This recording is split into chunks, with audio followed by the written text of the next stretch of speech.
أعوذ بالله من الشيطان الرجيم. بسم الله الرحمن الرحيم. الحمد لله رب العالمين الرحمن الرحيم مالك يوم الدين إياك نعبد وإياك نستعين اهدنا الصراط المستقيم صراط الذين أنعمت عليهم غير المغضوب عليهم ولا الضالين آمين. إن الحمد لله نحمده ونستعينه ونستهديه ونستغفره ونعوذ بالله من شرور أنفسنا ومن سيئات أعمالنا. من يهده الله فلا مضل له ومن يضلله فلا هادي له. أشهد أن لا إله إلا الله وحده لا شريك له وأشهد أن محمدا عبده ورسوله هو الذي أرسل رسوله بالهدى ودين الحق ليظهره على الدين كله ولو كره المشركون. فقال الله تعالى في الكتابه العزيز بعد أعوذ بالله من الشيطان الرجيم بسم الله الرحمن الرحيم إن عدة الشهور عند الله 12 شهرا في كتاب الله يوم خلق السماوات والأرض منها 4 حرم ذلك الدين القيم فلا تظلموا فيهن أنفسكم وقاتلوا المشركين كافة كما يقاتلونكم كافة واعلموا أن الله مع المتقين. Sesungguhnya bilangan bulan pada sisi Allah Ta'ala adalah 12 bulan dalam ketetapan Allah di waktu Dia menciptakan langit dan bumi, di antaranya 4 bulan haram. Itulah ketetapan agama yang lurus.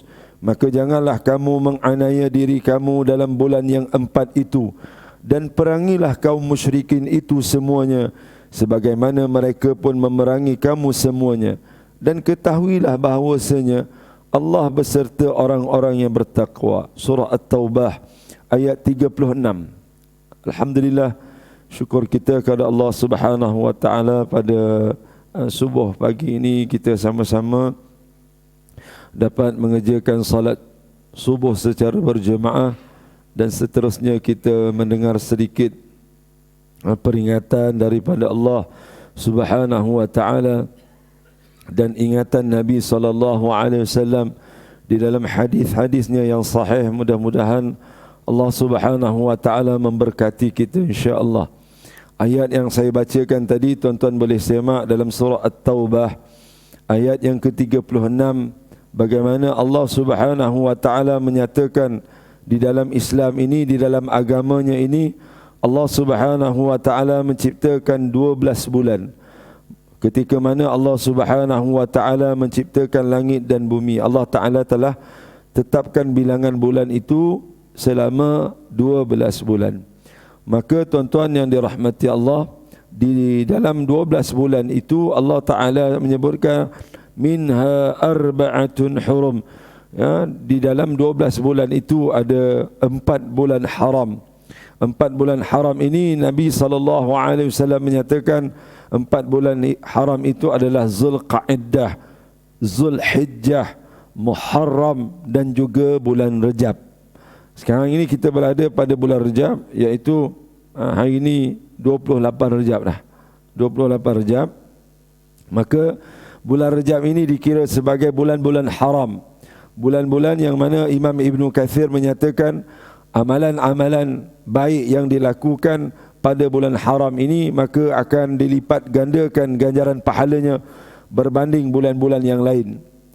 Begitu juga amalan-amalan kemungkaran, jahat, dosa dan sebagainya, kemaksiatan, maka dosanya di sisi Allah Subhanahu wa taala berlipat-lipat kali ganda sekiranya perbuatan haram itu perkara dosa, perkara buruk yang dilakukan pada bulan-bulan haram yang disebutkan tadi, Zulqa'dah, Zulhijjah, Muharram dan Rajab. Jadi tuan-tuan yang dirahmati Allah, kita berada di penghujung bulan Rajab, dan eloklah untuk kita sama-sama membincangkan tentang kelebihan bulan Sya'ban yang akan menjelma sehari dua lagi. Mudah-mudahan kita tidak tergolong daripada golongan-golongan orang yang rugi bila mana bulan ini datang setahun sekali kepada kita. Mungkin ini tahun yang terakhir kita menghadapi bulan Rajab, bulan Syaban ini. Sebab itu kita berdoa kepada Allah, Allahumma barik lana fi Rajabin wa Sya'ban wa ballighna Ramadan. Ya Allah, berkatilah aku dalam bulan Rajab dan bulan Sya'ban ini, dan sampaikanlah aku pada bulan Ramadan. InsyaAllah Ramadan akan menjengah kita lebih kurang sebulan lagi. Tak lama dah tuan-tuan. Pejam celik 4 kali Jumaat dah Ramadan dah. Jadi pada pagi ini insya-Allah kita nak bincang tentang beberapa kelebihan dan juga amalan yang digalakkan pada bulan Syaban. Mudah-mudahan sedikit perkongsian ini menjadi titik tolak untuk kita beramal ibadah dan mempertingkatkan amalan kita insya-Allah. Tuan-tuan yang dirahmati Allah, bulan Syaban ini kalau kita tengok dalam kalender Islam adalah bulan yang ke-8 dalam kalender Islam. Sekarang ni bulan Rajab adalah bulan yang ke-7. Bulan yang ke-7 bulan Rajab, maka bulan Syaban ini merupakan bulan yang ke-8 dalam kalender Islam. Dan Syekh Said Muhammad Al-Abbas Al-Maliki pernah menyatakan tentang maksud-maksud Syaban ini, dikumpulkan pendapat-pendapat para alim ulama kita. Apakah maksud Syaban ini? Maksud Syaban ini antaranya, kata para alim ulama ini, tambahan amalan ataupun tambahan perkara-perkara yang dilakukan, amalan-amalan yang kebaikan yang dilakukan sepanjang mana dia melakukan ketaatan kepada Allah Subhanahu wa taala. Kata Imam Said Muhammad Al-Abbas Al-Maliki juga, dikumpulkan pendapat-pendapat ulama ini, maka Syaban ini merupakan bermaksud jalan-jalan kebaikan. Maka bulan-bulan Syaban ini adalah masanya untuk kita menambah kebaikan-kebaikan kita dari sehari ke sehari dan melatih diri kita untuk bersedia melakukan pelbagai dan meningkatkan kebaikan di dalam bulan Ramadan. Dan Syaban ini juga bermaksud sinaran keutamaan ataupun pancaran keutamaan di sisi Allah Subhanahu wa taala. Maka bulan Syaban ini juga tuan-tuan disebutkan sebagai bulan pelapuran amalan setahun kita. Maknanya setahun kita buat amal itu, maka laporan amalan setahun kita itu kita akan dipersembahkan oleh Allah Subhanahu wa taala, dilaporkan pada malam nisfu Syaban. Pada malam nisfu Syaban, separuh Syaban. Jadi kalau kita tak ingat nisfu Syaban ni, ustaz saya kata dulu, ingatlah Ahmad nisfu. Ahmad nisfu dia kata kan. Ahmad nisfu, Ahmad separuh. Separuh lah nisfu ini, separuh maksudnya. Maka kita buatlah catatan dalam kalender kita nanti, kita buatlah program-program yang boleh mengingatkan kita tentang kelebihan-kelebihan Syaban dan bulan-bulan Syaban insya-Allah, terutama pada nisfu Syaban. Dan pada bulan Syaban ini tuan-tuan, puan-puan yang dirahmati Allah, banyak berlaku peristiwa-peristiwa yang istimewa dalam bulan Syaban ini. Antaranya yang paling besar pada bulan Syaban ini, kalau bulan Rajab, peristiwa yang besar adalah Allah Subhanahu wa taala mewajibkan perintah bersalat 5 waktu. Jadi pada bulan ini, iaitu pada tahun kedua Hijrah, sejarah ni, pada bulan Syaban tahun kedua Hijrah, Allah Ta'ala mewajibkan ke atas kita semua, ke atas muslimin, berpuasa pada bulan Ramadan, iaitu turunnya ayat ya ayyuhallazina amanu kutiba alaikumus siyam, itu pada tahun kedua Hijrah pada bulan Syaban. Naam. Dan puasa ini menjadi salah satu daripada rukun Islam kita dan juga merupakan sebagai tiang agama kita, puasa ini. Maka turunnya perintah berpuasa itu pada bulan Syaban diperintahkan oleh Allah Subhanahu wa taala kepada Nabi Muhammad sallallahu alaihi wasallam. Dan pada bulan Syaban ini juga tuan-tuan, kalau kita baca sejarah, bulan Syaban ini lahirnya cucu Nabi sallallahu alaihi wasallam Hasan dan Husain. Dan pada bulan Syaban ini juga pada tahun ke-5 dan ke-6 Hijrah berlakunya satu peperangan yang disebutkan peperangan Mustalik. Peperangan Mustalik ini, yang mana peperangan ini dimenangi oleh kaum muslimin, dan kaum kafir Quraisy kalah pada peperangan ini pada bulan Syaban juga. Dan bulan-bulan Syaban ini juga tuan-tuan, lahirnya para pemimpin dan juga para alim ulama yang terkenal, antaranya Imam Ibn Malik dan beberapa orang lagi. Jadi bulan Syaban ini tuan-tuan, Nabi SAW menggalakkan kita untuk memperbanyakkan amal-amal saleh, dan juga memperbanyakkan amalan-amalan yang boleh melatih kita bersedia untuk menghadapi Ramadan. Hadis Nabi SAW yang menggalakkan kita berpuasa pada bulan Syaban.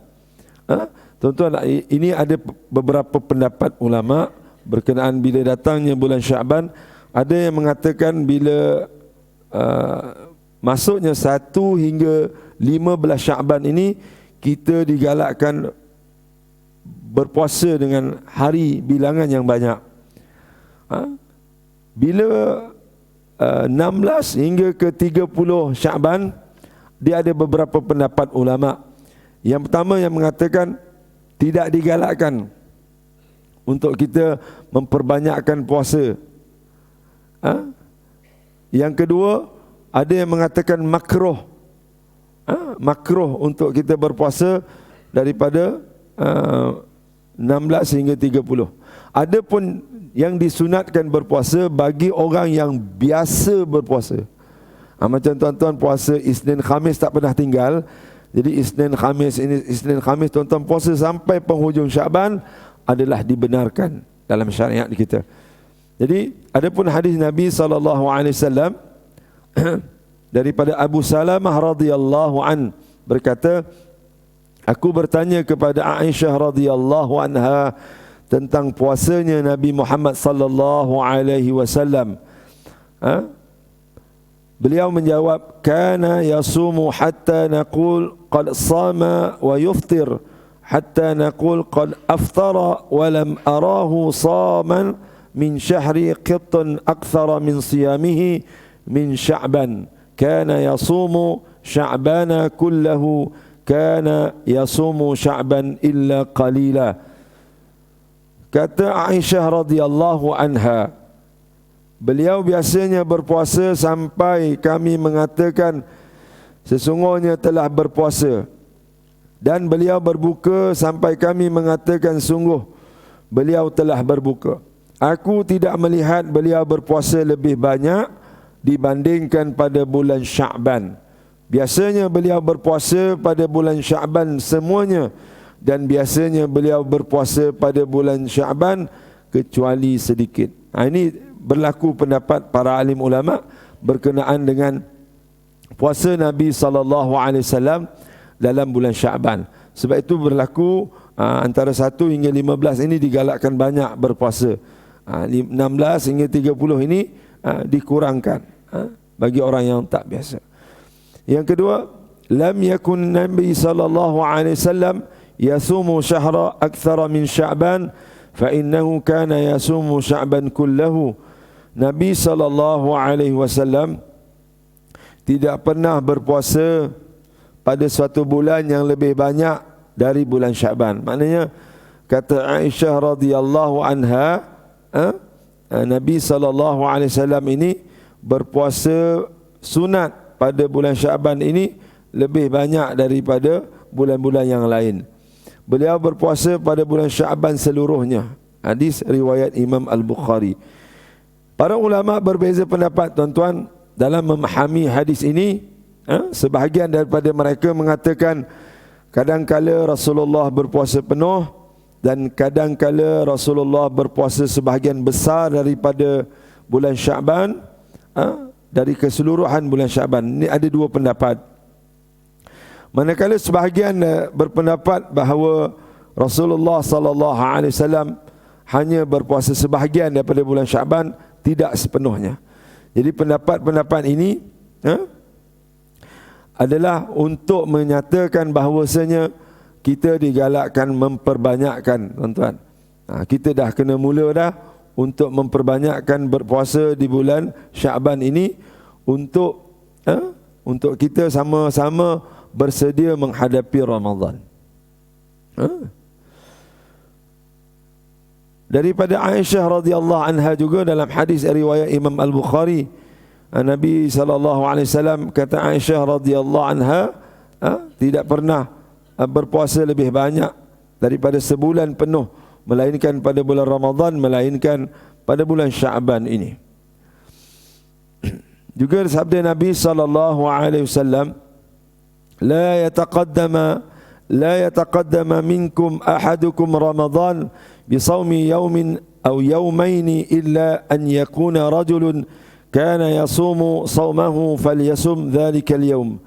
Janganlah salah seorang di antara kamu mendahului puasa Ramadan dengan puasa sehari atau 2 hari sebelumnya. Ini Nabi SAW ingatkan kita 2 hari sebelum puasa. Kalau orang Negeri Sembilan ni, Tuan Haji tahulah, orang sebut mantai. Tak apa nak dimantai, tak tahulah. Kalau mula-mula saya sembang dengan kawan saya kat sini, mantai ke bantai? Kan? Bantai lah kot. Jadi sehari 2 hari sebelum Ramadan ini kita tak digalakkan untuk kita berpuasa. Kita bersedia untuk menghadapi Ramadan itu sepenuhnya. Kita bersedia dengan fizikal dan mental kita dan juga rohani kita untuk kita sambut Ramadan al-Mubarak. Melainkan illa an yakuna rajulun kana yasumu sawmahu. Ini Nabi SAW sebut, melainkan orang yang sudah biasa berpuasa pada hari tersebut. Kalau tak silap saya, tuan-tuan, kita akan berpuasa 23 hari bulan, 3 hari Rabu, tak silap, hari Rabu. Jadi hari Selasa tu kita dah berpuasa lah. Hari Selasa tu kita dah bertarawih. Jadi siapa yang nak puasa hari Isnin tu, bagi yang biasa puasa Isnin Khamis, tafadhal, tak ada masalah. Kalau yang tak biasa, tidak digalakkan. Maka kata Nabi SAW, orang yang dah biasa puasa Isnin Khamis dan dia dah biasa puasa sunat seperti mana puasa Nabi Daud AS. Nabi Daud AS puasa macam mana, tuan-tuan? Nabi Daud AS berpuasa, hari ni berpuasa, esok tak berpuasa. Isnin puasa, Selasa tak puasa, Rabu puasa. Macam tu, diselang sehari-sehari. Ada, tuan-tuan, kita buat. Kita hari ni puasa, esok tak puasa, sampai bila-bila dah tak puasa. Tak sempat. Sebab kenduri banyak cuti sekolah ni. Nak buat macam mana? Kan? Tak apa, kita buatlah sedaya mungkin kita, mana yang kita mampu. Jangan tak buat langsung. Ni dah 28 Rejab ni, kita tanya diri kita, berapa hari dah puasa sunat pada bulan Rejab? Tak apalah, ikut kemampuan masing-masing, tapi jangan tinggal semualah, tuan-tuan. Dalam hadis riwayat Imam Bukhari dan Muslim, kata Aisyah radhiyallahu anha, terkadang Nabi SAW puasa beberapa hari, sampai kami mengatakan beliau tidak pernah tidak puasa, dan terkadang beliau tidak puasa terus, hingga kami mengatakan beliau tidak melakukan puasa. Dan aku tidak pernah melihat Nabi SAW berpuasa sebulan penuh kecuali di bulan Ramadan. Dan aku juga tidak melihat beliau berpuasa lebih sering, lebih kerap ketika di bulan Sya'ban. Maksudnya bulan Sya'ban ini Nabi SAW memperbanyakkan puasa, dan tidaklah pula Nabi SAW berpuasa terus. Ada di kalangan sahabat-sahabat kita yang tanya, Ustaz, ada saya dengar orang ni berpuasa pada bulan Rejab, bulan Syaban, terus Ramadan. 3 bulan ni dia dah puasa dah. Dan dia amalkan dah. Itu terpulang lah tuan-tuan. Kalau ada kekuatan. Tapi yang Nabi SAW tunjukkan tidak sebegitu. Nabi selang-selikan. Nabi tahu, Nabi tak wajibkan, Nabi tak tunjukkan perkara-perkara yang umatnya tak mampu lakukan. Baik. Antara sebab Rasulullah SAW berpuasa pada bulan Syaban, pada kebanyakan harinya, tuan-tuan, Nabi SAW sebut dalam hadis riwayat Imam An-Nasai. Ini penting tuan-tuan, bulan Syaban ni kita ambil lah peringatan Nabi SAW ini. Qala Rasulullah SAW, Sya'ban baina Rajab wa Ramadan. Nabi SAW sebut bulan Rajab ini, bulan Sya'ban ini adalah di antara bulan Rajab dan juga Ramadan. Dia di tengah-tengah. Yakfulun nasu anhu. Kata Nabi SAW, banyak manusia yang melupakannya, melalaikannya, buat tak pandang je bulan Sya'ban ini. Sebab nak ambil nak Ramadan itu, dia nak tunggu Ramadan itu. Nabi SAW menyatakan, turfa'u fihi a'malul ibad. Bulan Sya'ban ini adalah saat amal manusia ini diangkat.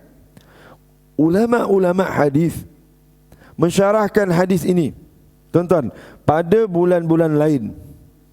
Pada bulan-bulan lain, tuan-tuan, amal kita ini dicatat oleh para malaikat dan akan disimpan dalam buku catatan amal kita.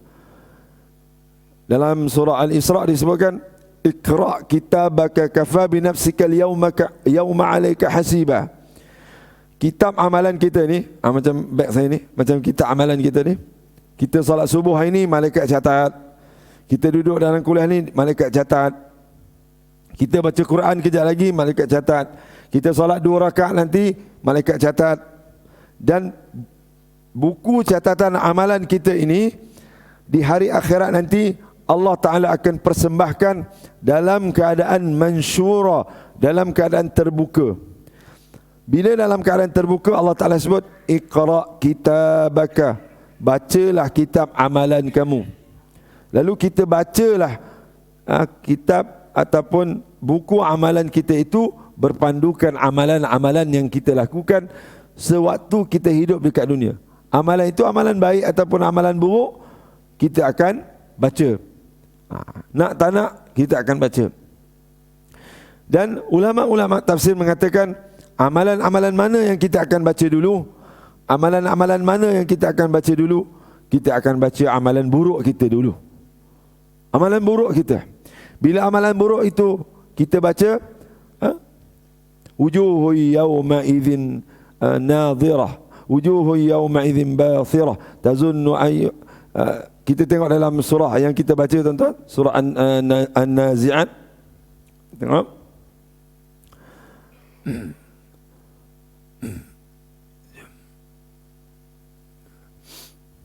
Tuan-tuan rujuk dalam surah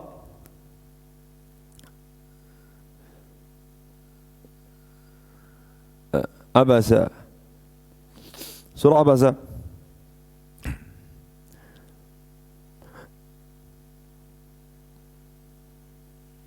Wujuhu yawma idzin musfirah, dhahikatum mustabshirah, wa wujuhu yawma idzin 'alaiha ghabarah, tarhaquha qatarah, ulaika humul kafaratul fajrah. Tuan-tuan boleh tengok dalam surah Abasa ayat 38 hingga habis. Ayat 38. Tuan-tuan tengok, bila orang-orang yang baca kitab amalan, kitab amalan mereka, muka orang-orang beriman pada hari itu basyirah, berseri-seri, dhahikatum mustabshirah, mereka akan tertawa lagi bersukaria. Itu orang-orang yang baca kitab amalannya, baca amalan-amalannya yang baik. Adapun orang yang baca kitab amalan buruk mereka, Allah Ta'ala sebut, Wujuhun yawma idzin 'alaiha ghabarah. Dan muka orang-orang yang ingkar itu penuh berdebu. Tarhaquha qatarah, diliputi oleh warna hitam legam dan gelap gelita. Ulaika humul kafaratul fajarah. Mereka itulah orang-orang kafir dan orang-orang yang derhaka. Jadi bila mana kita baca buku kita amalan kita, amalan yang buruk, maka akan berdebu, akan hitamlah muka. Jadi bila dibaca amalan-amalan kita itu, malaikat-malaikat yang mencatat amal-amal kita ini akan catat satu persatu. Dan Allah Ta'ala akan memberikan kepada manusia ini, apabila dia melakukan dosa, dia akan ingat pada waktu itu. Dia akan tanya malaikat, malaikat, kenapa tak catat aku ada buat dosa ni? Kita pula tanya malaikat, kenapa tak catat? Kalau kat dunia tak catat lagi bagus. Macam kita hutang kat orang, kau ada hutang kat aku? Ya ke? Betul ke? Orang yang kita hutang, kita ingat, dia tak ingat. Bagus juga dia tak ingat. Okey, kira halal. Tak. Di akhirat, malaikat ni, bila kita tanya malaikat, kenapa tak tulis amalan kita, amal-amal buruk aku ni, nak serah diri ni? Malaikat kata, kamu sebelum kamu meninggal dunia, kamu sempat bertaubat dengan kesalahan ini, lalu dipadamkan dalam kitab amalan. Lalu manusia-manusia, amalan-amalan kita ini tuan-tuan, bila kita baca yang buruk, maka muka berdebu, muka hitam legam bila baca amalan buruk. Bila baca amalan baik, kata Allah Subhanahu wa taala, wujuhu yawma idzin musfirah dhahikatun mustabshirah. Muka mereka ini berseri-seri, ketawa-ketawa, lagi ceria bila baca buku amalan. Itu pada bulan-bulan lain akan dicatat. Bulan Sya'ban ini tuan-tuan, bulan Sya'ban ini istimewa, tersangat istimewa.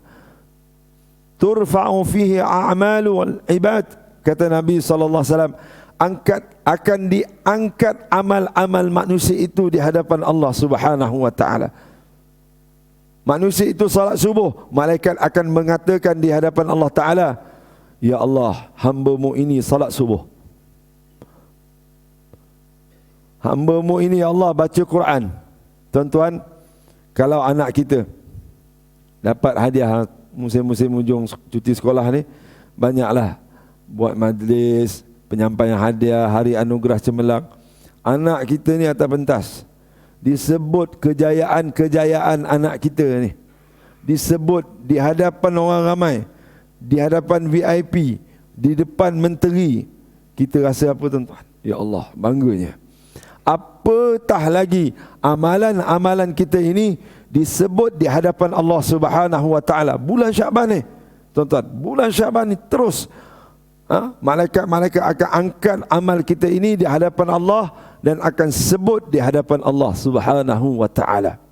Sebab itu kata Nabi SAW, pada bulan Sya'ban ini akan diangkat amal manusia itu, maka fa uhibbu an la yarfa'a amali illa wa ana sha'im.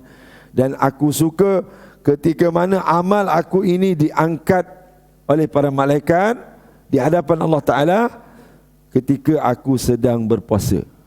Tuan-tuan, sebab itu antara sebab Nabi SAW menyatakan kita berpuasa pada bulan Sya'ban. Usamah bin Zaid pernah bertanya kepada Rasulullah SAW, wahai Rasulullah, aku tidak pernah melihat engkau berpuasa pada suatu bulan sebagaimana engkau berpuasa pada bulan Sya'ban. Rasulullah SAW menjawab, dzalika syahrun yaghfulun nasu anhu baina Rajabin wa Ramadan. Sya'ban adalah bulan yang terletak di antara Rajab dan Ramadan yang sering dilupakan oleh manusia. Wa huwa syahrun turfa'u fihi a'malu ila rabbil alamin. Ia adalah bulan yang di dalamnya amal-amal perbuatan akan diangkat di sisi Tuhan semesta alam. Fa uhibbu an yurfa'a amali wa ana sha'im. Nabi sebut sekali lagi, maka aku lebih suka apabila amalku diangkat dalam keadaan aku sedang berpuasa. Hadis riwayat Imam An-Nasai.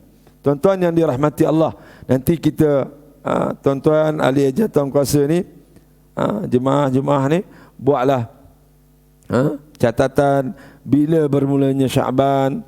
Siapa yang puasa Syaban, saya ada taja makanan kat belakang berbuka puasa, contoh. Tuan-tuan buatlah iklan. Yang tak puasa pun tak apa, saya bagi makan. Tak apalah, nanti orang tak puasa tu tengok je, tahu pula dia tak puasa. Jangan begitu. Ajaklah makan lepas maghrib ke, ajak makan lepas isyak. Jadi buat catatan sehinggalah kita bertemu dengan malam nisfu Syaban, separuh. Tarikh-tarikh ni AJK masjid lah, geng-geng masjid surau ni lah yang kena alert. Kalau yang luar sana, malam semalam Isra' Mi'raj lah, dia tak ingat contoh. Malam Isra' Mi'raj 27 Rejab, bila kita buat kuliah Isra' Mi'raj, dah 27 Rejab tak ingat. Tak lama lagi nak puasa lah. Baru dia ingat. Jadi kita kena selalu ingatkan perkara-perkara ini, tarikh-tarikh penting, supaya kita tak tertinggal dan tak kerugian. Baik, dalam bulan Syaban ini ada dinamakan malam nisfu Syaban. Qala Rasulullah sallallahu alaihi wasallam, "Inna Allah la yattali'u fi lailatin nisfi min Sya'ban fayaghfir li jami'in khalqihi illa li masyrikin aw musyahinin." Allah melihat hamba-hambanya pada malam nisfu Sya'ban. Bolehlah buat qiyamul lail, buat forum ke, buat kuliah maghrib perdana ke. Kalau di kampung-kampung tuan-tuan, buat baca Yasin 3 kali. Ingat tak? Baca Yasin 3 kali. Ada satu masjid tu saya tegur sikit, baca Yasin 3 kali tak ada masalah, tapi jangan baca laju sangat sampai melanggar hukum-hukum tajwid. Berhenti tak betul, baca tak betul, kejar sehingga tercungap-cungap baca. Ada tu tersandar dah. Yasin yang kedua dia tersandar, letih dah. Dia kata, kenapa Tuan Haji? Imam Express hari ni. Iyalah, nak kejar 3 Yasin. Tuan-tuan, tak perlu 3 Yasin pun tak apa, baca 1 Yasin pun tak apa. Lepas tu kita bacalah tenang-tenang, insya-Allah. Kata Nabi SAW, aku melihat kepada hamba-hambanya pada malam nisfu Sya'ban, fayaghfiru li jami'i khalqih, dan Allah mengampuni semua hamba-hambanya pada malam itu. Sebab itu pada malam nisfu Sya'ban kita digalakkan untuk memperbanyakkan istighfar, memohon ampun kepada Allah Subhanahu wa taala, kecuali 2 golongan manusia Allah Taala tak ampunkan pada malam nisfu Sya'ban. Li musyrikin, orang-orang yang melakukan syirik kepada Allah. Ada lagi tangkal azimat dekat badan, dekat rumah, pada anak-anak dan sebagainya, tempat kerja, nak lariskan perniagaan dan sebagainya, buanglah supaya kita tak rugi, supaya kita tidak terlepas daripada pengampunan Allah Subhanahu wa taala. Dan yang kedua, musyahinin, dan orang-orang yang bermusuh-musuhan, orang membenci antara satu sama lain. Kalau dia tak berdamai ketika itu, maka dia tidak mendapat pengampunan daripada Allah Subhanahu wa taala. Tuan-tuan yang dirahmati Allah Subhanahu wa taala, Imam Al-Syafi'i berkata di dalam kitabnya balaghana annahu kana yuqalu inna ad-du'a yustajabu fi 5 lailatin.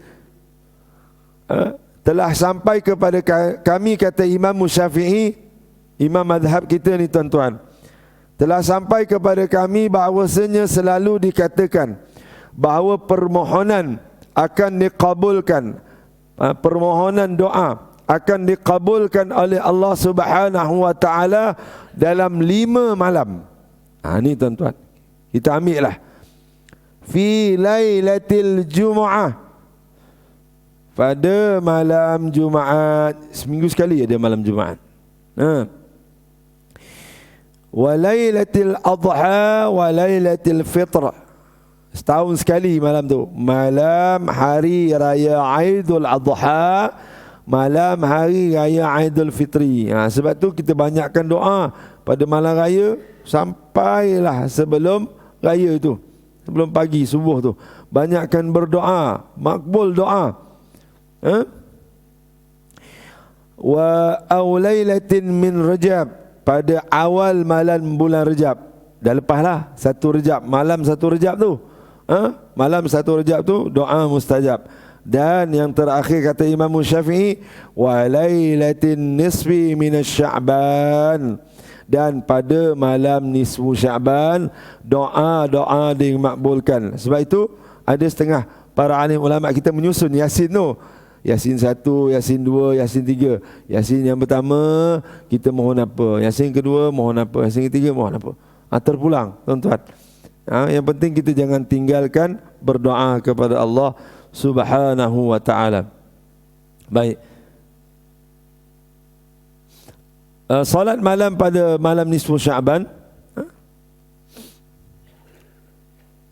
Apabila seseorang menunaikan salat malam nisfu Sya'ban ataupun dia melakukan qiyamul lail, qiyamul lail sendirian atau berjemaah, sebagaimana yang dikerjakan oleh kelompok tertentu, kaum-kaum salaf dulu melakukan, menghidupkan malam nisfu Sya'ban ini, maka hal itu dianggap baik untuk kita teruskan, untuk kita lakukan.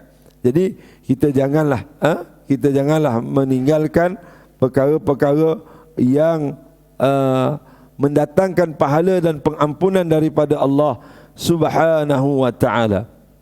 Baik.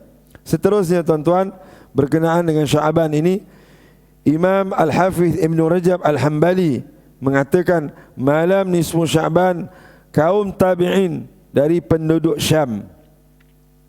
Kalau kita sebut Syam ini tuan-tuan, dia ada 4 negara lah sekarang. Yang pertama Syria, kedua Palestin, 3 Jordan, keempat Malaysia. Lubnan. Bila sebut Syam ni, kita kena tahulah 4 negara ni. Sebab Nabi berdoa, ya Allah berkatilah bumi Syam dan Yaman. Ya Allah berkatilah bumi Syam dan Yaman. Bila Nabi berdoa, sahabat-sahabat ni minta request, ya Rasulullah masukkan Najd. Nabi terus doa, ya Allah berkatilah bumi Syam dan Yaman. Sahabat-sahabat selepas tu tanya, ya Rasulullah kenapa tak masukkan bumi Najd? Najd ini ada 2 pendapat. Najd sekarang ini, satu dikatakan Iraq, satu lagi Riyadh. Riyadh ini ibu negara Arab Saudi. Nabi SAW kata, aku tak mendoakan Najd ini kerana di akhir zaman nanti akan timbul pelbagai fitnah-fitnah daripada sini, dan akan timbulnya pelbagai kerosakan di sini, akan menjadi fitnah. Sebab itu bila Nabi SAW wafat, sahabat-sahabat ni dengar Nabi berdoa, ya Allah berkati bumi Syam, ramai sahabat-sahabat ni berhijrah. Antaranya Khalid bin Al-Walid meninggal dunia di sana, dan termasuk 2 muadzin Nabi SAW yang berhijrah ke bumi Syam. Siapa tuan-tuan? Muadzin Nabi SAW, Bilal bin Rabah. Seorang lagi tak dapat jawab, tak boleh sarapan. Abdullah ibni Makhtum. Abdullah ibni Makhtum.